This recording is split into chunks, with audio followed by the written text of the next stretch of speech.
हां, सारंग बोरकर बोलतोय. बहिर्जी आहेत ना? नाही, म्हणजे तुम्ही बहिर्जीच बोलताय ना, कारण हेरखातातल्या माणसावर विश्वास ठेवायचा नसतो. हां, काय बऱ्याच गोष्टी आहेत आणि वेळ कमी आहे. संधी अशी उपलब्ध होईल असं कधी वाटलं नव्हतं. बोलायचं हेर खात्याबद्दल नाहीये, काही गाऱ्हाणी मांडायचेत. ती मांडायची इतिहास या अज्ञात व्यक्तीपुढे, आणि तुम्ही इतिहास आहात, भूतकाळ नाही आहात, म्हणून तुमच्यापर्यंत आलोय. कारण तुमचा संचार सर्वत्र आहे. तो जंजिरेकर सिद्धीच्या इथे आहे, टोपीकर इंग्रजांच्या इथे आहे, गोव्यातल्या पोर्तुगीजांच्या इथे आहे, विजापुरातल्या आदिलशाहीत आहे, गोवळकोंड्याच्या कुतुबशाहीत आहे, सुरतेला आहे आणि आग्र्यातही आहे. म्हणून गाऱ्हाणी मांडायचे. आमचे मित्र आहेत, ते म्हणाले तुम्हाला बोलायचा संधी मिळेल तर कोणाशी बोलायला, आणि त्यांनी एक खूप छान गोष्ट मला फोनवर सांगितली, महाराज सोडून कोणीही. महाराजांशी तर बोलताच येणार नाही. म्हणजे स्वर्गात गेलो, म्हणजे जायला मिळालं तर महाराज समोर आले तर मी पळून जाईन. याचं कारण आहे की मी उभाच राहू शकत नाही. कदाचित विरघळूनच जाईल, पाया पडून मुजरा करून खालच्या मायेनं तसाच निघून जाईल. बरं, काम असं होतं, मुद्द्याकडे येतो. गाऱ्हाणी अशी आहेत, तुम्ही इतके कष्ट केले, खूप काही मिळवलं, महाराजांसाठी भरपूर काही केलं, पण अहो काय झालंय माहितीये का?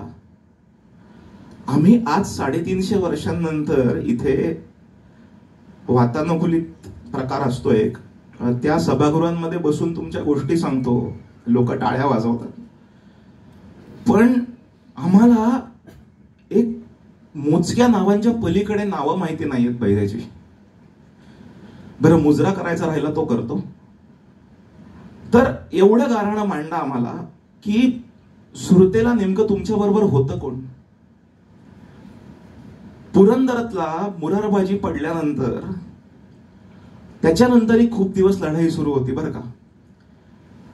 आणि एक निरोप आला गडावरनं, राजगडावर महाराजांकडे, की महाराज एक मुरारबाजी पडले तो काय झाले, आम्ही अजून तसेच आहोत, बळ बांधून गड लढवू, तुम्ही तह करू नका. ही गोष्ट ऐकायला खूप छान वाटते बहिर्जीराव, पण अहो ही माणसं कोण होती, यांची नावं आम्हाला माहिती. किती लोक आग्र्यावरनं येताना महाराजांसाठी त्यांनी काय काय केलं असेल हे आम्हाला माहित नाही. आम्ही असं नेहमी म्हणतो की सिंहासनात रायगडावरच्या 32 माणाच्या ते सोनं होतं, चांदी, 5 माणकं, हिरे मोती सगळं होतं, पण त्या सिंहासनात शिवछत्रपती आणि हिंदवी स्वराज्य भगवा ध्वज यासाठी खस्त झालेल्या लोकांच्या, आणि ती लोक रणांगणावर गेली म्हणून माग ज्या ज्या आमच्या आया बहिणी सतीच्या चितांवर चढल्या, त्या सर्व चितांची राख त्या सिंहासनाच्या पायात आहे. पण आमचा प्रॉब्लेम ही बहिर्जीराव असा आहे, आम्हाला नावं माहिती नाहीत. आमचा इतिहास मुका मुका होत जातो.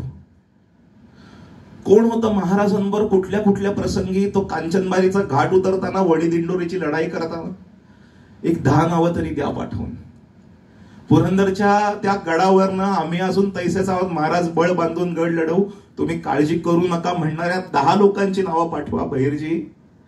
बाकी काही नाही, ह्या सगळ्यांचा मिळून एक टाक करू आणि आमच्या देवघरात पूजायला ठेवू.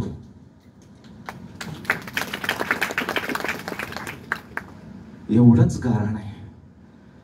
बघा, काही जमत असेल तर तुम्हीच एखाद्या कालयंत्रात बसा आणि ती नावं आमच्यापर्यंत पोचवा. अजून काय, मुजरा आणि आमचा मुजरा महाराजांना कळवा.